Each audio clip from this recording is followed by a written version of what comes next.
നമസ്കാരം. ഋഷിപ്രക്തം ചാനലിലെ ഇന്നത്തെ വീഡിയോയിലേക്ക് ഏവർക്കും ഹൃദ്യമായ സ്വാഗതം. പ്രേക്ഷകരുടെ പ്രതികരണങ്ങളെല്ലാം തന്നെ ഞാൻ ശ്രദ്ധിക്കാറുണ്ട്. നക്ഷത്രഫലം പറയുമ്പോൾ ശനിദശയല്ലേ, കണ്ടകശനിയല്ലേ, ഏഴശനിയല്ലേ, അതുകൊണ്ട് ദോഷങ്ങൾ മാത്രമല്ലേ ഉണ്ടാവുകയുള്ളൂ എന്നൊക്കെ ഓരോ അഭിപ്രായങ്ങൾ എഴുതാറുണ്ട്. എന്നാൽ ശനി ദോഷങ്ങൾ മാത്രമല്ല ചെയ്യുന്നത് എന്ന് പല പ്രാവശ്യം പറഞ്ഞിട്ടുണ്ട്. അതിനോടനുബന്ധിച്ച് ഒരു ചോദ്യത്തിന്റെ ഉത്തരമാണ് ഇന്നത്തെ വീഡിയോയിലൂടെ പറയുന്നത്. എല്ലാവർക്കും പ്രയോജനപ്പെടും. വളരെ കാതലായിട്ടുള്ള ഒരു അറിവാണ്. വീഡിയോയിലേക്ക് കടക്കാൻ ചെറിയൊരു വീഡിയോ ആണ്. വീഡിയോ അവസാനം വരെ കാണുക. ശനിദോഷ കാലമാണ് എന്നാണ് ഒന്ന് രണ്ട് ജ്യോത്സ്യന്മാരുടെ അഭിപ്രായം ഞാൻ കേട്ടത്. എന്നാൽ താങ്കൾ നല്ല ഫലങ്ങളും പറഞ്ഞിട്ടുണ്ട് എന്ന് ഒരു വ്യക്തി ചോദിച്ചിരുന്നു. അതേപോലെ തന്നെ ഏഴശനിയല്ലേ, എങ്ങനെ നല്ല സമയം വരും, കണ്ടകശനിയല്ലേ എങ്ങനെ നല്ല സമയം വരും എന്നൊക്കെ ചോദിക്കുന്നുണ്ട്. അവർക്ക് സ്വയം ഒരു വിശ്വാസം പോരാ എന്നുള്ളതാണ് എനിക്ക് പറയാനുള്ളത്. ഏഴശനി കണ്ടകശനി കാലങ്ങളിലെ ശനി ദോഷം ചെയ്യുന്നത് തന്നെയാണ്. അത് പറഞ്ഞിട്ടുള്ള കാര്യങ്ങൾ മാത്രമാണ് ചെയ്യുന്നത്. ബാക്കി എല്ലാ കാര്യത്തിലും ഗുണങ്ങൾ ചെയ്യും എന്ന് പല പ്രാവശ്യം ഞാൻ ആവർത്തിച്ച് പറഞ്ഞിട്ടുണ്ട്. എന്നാൽ ശനിദോഷം ഉണ്ട് എന്ന് കരുതുന്നവർ ആ ശനിദോഷ കാലത്ത് ചെയ്യേണ്ട കാര്യങ്ങളും എന്താണ് അതിന്റെ ദോഷത്തിന്റെ കാഠിന്യവും അതിന്റെ ഗുണഗണങ്ങളും എന്നൊക്കെ നമുക്കൊന്ന് ചെറുതായിട്ട് ഒന്ന് പരിശോധിച്ചു നോക്കാം. ഈ ദോഷത്തിൽ നിന്ന് രക്ഷപ്പെടാനായിട്ട് എന്തെങ്കിലും പരിഹാരം പറഞ്ഞു തരാമോ എന്ന് ഒരു വ്യക്തി ചോദിച്ചിരുന്നു. തമിഴിൽ ഒരു പഴഞ്ചൊല്ലുണ്ട്, കെടുപ്പതും ഞാനേ കൊടുപ്പതും ഞാനേ. മലയാളത്തിൽ അതിന്റെ ചൊല്ലിന്റെ തുടർച്ചയായിട്ട് തന്നെ എടുപ്പതും ഞാനേ കൊടുപ്പതും ഞാനേ എന്ന് പറയാറുണ്ട്. അത് ശനി ഭഗവാന്റെ ശനിയെ കുറിച്ച് തന്നെയാണ്. എല്ലാവരും കരുതുന്നത് ജീവിതത്തിലെ ഏറ്റവും ദോഷകാലമാണ് ശനിദശാകാലം എന്നാണ്. എന്നാൽ ശനിദശ കുറേയധികം നക്ഷത്രക്കാർക്ക് ഗുണഫലങ്ങളും ചെയ്യുന്നതാണ്. നക്ഷത്രങ്ങളെ കുറിച്ച് അറിയേണ്ടതെല്ലാം എന്നുള്ള എന്റെ വീഡിയോകൾ കാണുക. ആ വീഡിയോയിൽ കൃത്യമായിട്ട് ഓരോ കാര്യങ്ങൾ, ശനി ആർക്കൊക്കെ ദോഷം ചെയ്യും, ശനിദശാകാലത്ത് ആർക്കൊക്കെ ഗുണഫലങ്ങൾ നൽകും എന്നുള്ളത് ആ വീഡിയോകളിൽ വിശദമായിട്ട് പറഞ്ഞിട്ടുണ്ട്. അവരവരുടെ നക്ഷത്രത്തിന്റെ വീഡിയോ കണ്ട് അത് മനസ്സിലാക്കുക. ശനിദശയ്ക്ക് ശേഷം വരുന്നത് ബുധദശാകാലമാണ്. 17 വർഷക്കാലമാണ് ബുധദശ. ശനിദശ 19 വർഷക്കാലമാണ്. ബുധദശയിലേക്ക് മാറും മുമ്പ് അതുവരെ ചെയ്ത ദോഷങ്ങൾക്കെല്ലാം പരിഹാരം കണ്ടുകൊണ്ടാണ് ബുധദശയിലേക്ക് മാറുന്നത്. ശനി ന്യായത്തിന്റെ ദേവതയാണ്. അതുകൊണ്ട് തന്നെ അന്യായം പ്രവർത്തിക്കാത്ത ഒരാൾക്കും ശനിയെ പേടിക്കേണ്ട കാര്യമില്ല. ശനിദശ അവർക്കൊക്കെ ഗുണഫലങ്ങൾ നൽകും. സത്യസന്ധമായിട്ട് കർമ്മങ്ങൾ ചെയ്യുന്നവർക്കും ജീവിതത്തിൽ നന്മകൾ ചെയ്യുന്നവർക്കും ആധ്യാത്മികതയിൽ ഊന്നി നിന്നുകൊണ്ട് ജീവിതത്തെ നല്ല രീതിയിൽ നയിക്കുന്നവർക്കും ഒക്കെ ശനിദശാകാലം വളരെ ഗംഭീര ദശാകാലം തന്നെയായിരിക്കും.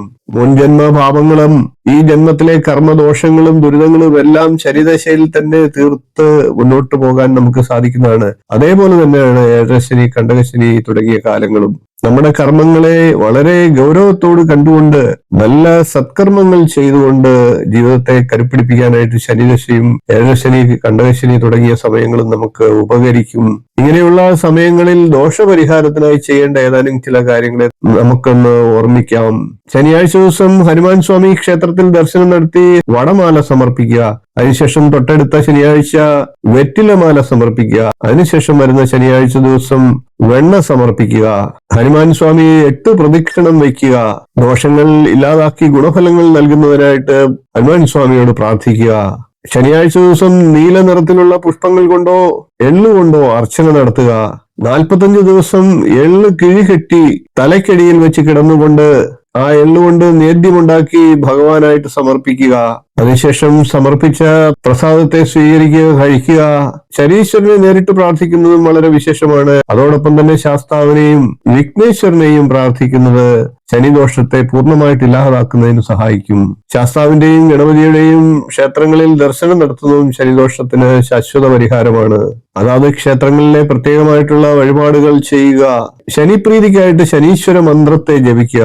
നീലാഞ്ജന സമാവാസം രവീം പുത്രയമാഗ്രജം ഛായാമാർത്താണ്ഡ സംഭൂതം തം നമാമി ശനൈശ്വരം എന്ന മന്ത്രത്തെ നിത്യം ജപിക്കുക. വിശേഷിച്ച് ശനിയാഴ്ച ദിവസങ്ങളിൽ കൂടുതൽ തവണകളിൽ ജപിക്കുക. പൂയം, അനിഴം, ഉത്രട്ടാതി എന്നീ നക്ഷത്രക്കാർ നിത്യം ഈ മന്ത്രത്തെ ജപിച്ചാൽ ഫലം ഇരട്ടിയാണ് എന്നാണ് പറയപ്പെടുന്നത്.